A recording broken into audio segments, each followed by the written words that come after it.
ஈரோடு மாவட்டத்தில் உள்ள கன்னிவாடி கிராமத்தை சேர்ந்த சிறந்த எழுத்தாளர் காசி சிவக்குமார் அவர்களின் ஆதிமங்கலத்து விசேஷங்கள் என்ற நகைச்சுவை தொகுப்பிலிருந்து இன்று கார். வெற்றி பெறுவதற்கு சுழி வேண்டும் என்று நம்புகிறவர்கள் அண்ணாவின் வெற்றியை ஒப்புக்கொள்ளவே செய்வார்கள்.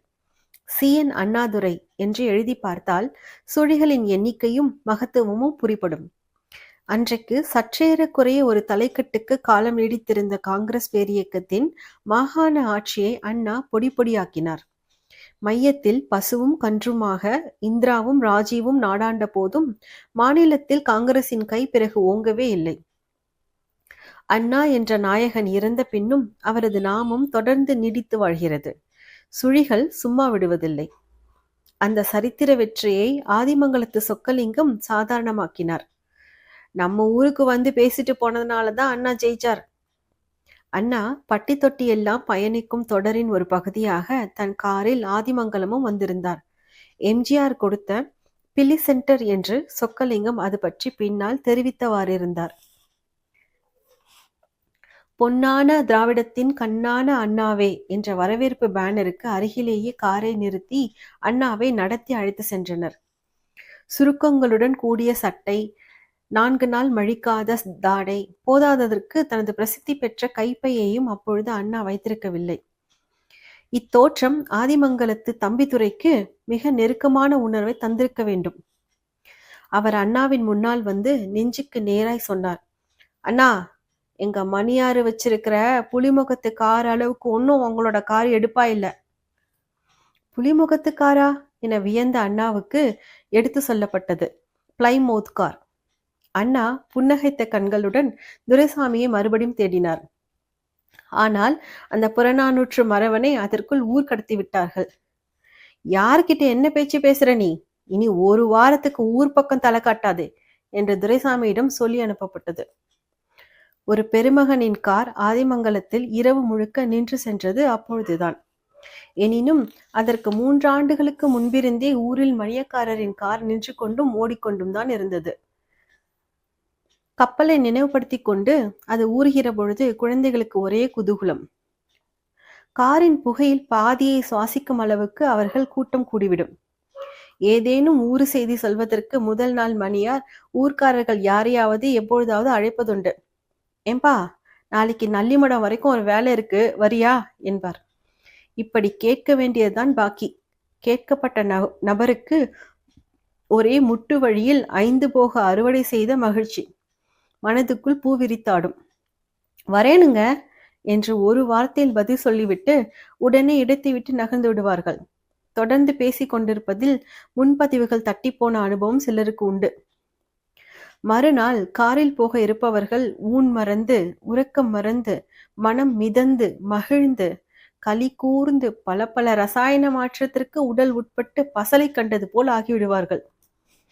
அவ்விதமான பயணங்களில் கார் ஏறும் முன் மணியார், என்னப்பா கண்ணெல்லாம் சிவந்து கிடக்குது, ராத்திரி சினிமாவுக்கு போயிட்டியா என வினவுவதும், அதெல்லாம் ஒண்ணுமில்லைங்க என்று பதில் வருவதும் மாறாத காட்சியாக சில காலங்கள் நீடித்திருந்தது.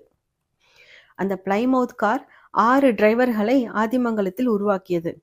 அவர்களில் முருகேசனும் மாரிச்சாமியும் வாடகை கார் ஓட்டுவதற்கு மூலனூரை தேர்ந்தெடுத்தார்கள்.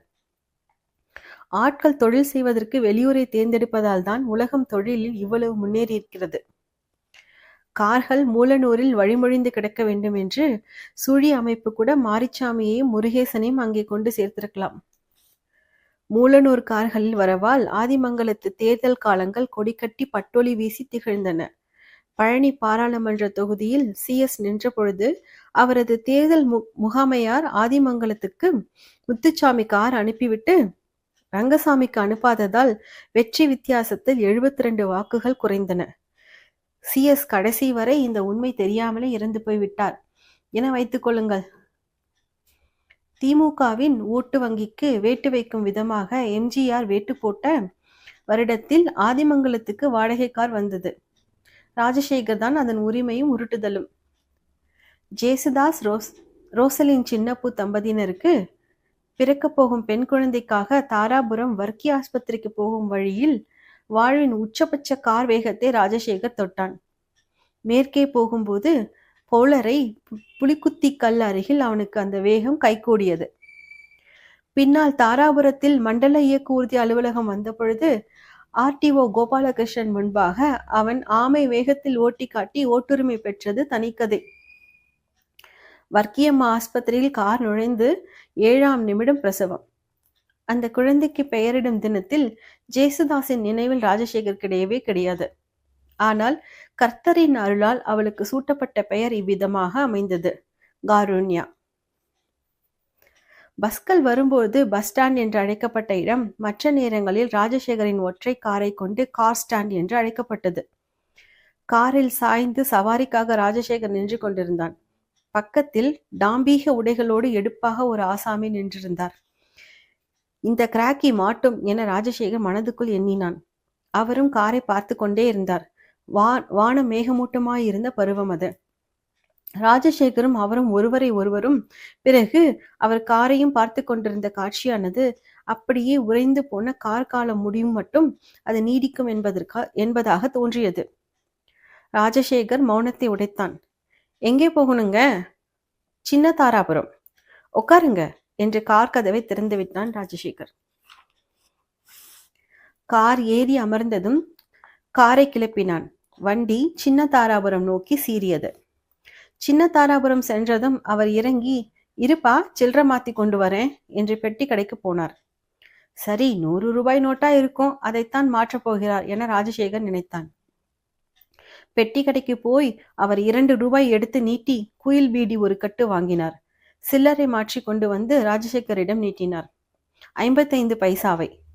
அதாவது ஆதிமங்கலத்துக்கும் சின்ன தாராபுரத்துக்கும் உண்டான பஸ் சார்ஜ். திகிலடைந்த ராஜசேகர், எங்க 25 ரூபா கொடுங்க என்றான். ஏன்பா சும்மா நின்னவனை நீ தானப்பா கூப்பிட்ட என்றும், நீ ஒன்னும் ஆகாச மார்க்கமா வரல என்றும் அவர் கூப்பாடு போட்டார். 55 காசு கொடுக்கிறவனுக்கு ஆகாச விமானம் வேறையா என்று ராஜசேகர் கேட்டதற்கு அடிக்க கை ஓங்கினார்.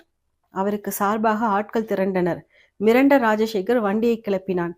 உலகத்திலேயே அதி குறைச்சலான வாடகைக்கு கார் ஓட்டிய ராஜசேகர் கார் விஷயத்தில் உருவம் கண்டு எடை போடாமல் இருக்க வேண்டும் என்ற ஞானம் பெற்றான். இனி வாடகை தீர்மானிக்காமல் வண்டி எடுக்கக்கூடாது என்றும் முடிவு செய்தான். ஆதிமங்கலத்தில் பரவசங்களிலும் பிரசவங்களிலும் அரசியல் நிகழ்வுகளிலும் இன்றளவும் வாடகைக்கார்கள் மகத்தான இடம் வகிக்கின்றன. அன்றைக்கு பாட்டுக்காரர் வீட்டு செல்லையா மீது கேஸ் கொடுக்க போலீஸ் ஸ்டேஷன் போவதற்கு சிவசாமியும் வெள்ளைசாமியும் கார் எடுத்தார்கள். வெள்ளைசாமி முன்பக்கம் அமர்ந்து கையை கதவின் மீது மடித்து வைத்துக்கொண்டு கம்பீரமாக வெளியில் பார்த்தவாறு அமர்ந்தார். அப்பொழுது சிவசாமி கூறியது இப்படி: வெள்ள, கார்ல 2 விஷயம் தான்டா. நாம கார்ல போறது மற்றவங்களுக்கு தெரியற மாதிரி போறது ஒண்ணு, இன்னொன்னு நாம போறது எவனுக்குமே தெரியப்படாது. கைய உள்ள வச்சுக்கிட்டு கண்ணாடி ஏத்தி விடு.